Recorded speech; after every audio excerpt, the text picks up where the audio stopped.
unu anwụna ndị Igbo unu ahụ na ndị Riwendu TV ugwu ndị Igbo otu ha si bịakwute anyị n'ụlọ anyị bịa hụ ihe anyị na-eri bịa hụ mmiri anyị na-aṅụ ana m ayọ unu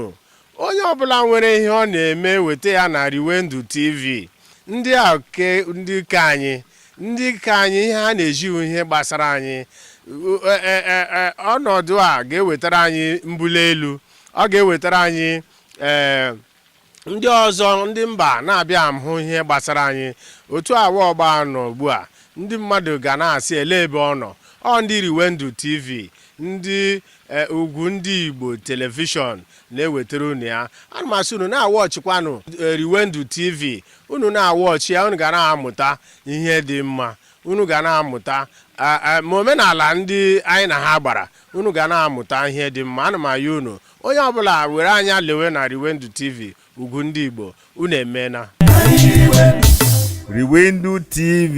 ugwu ndị Igbo.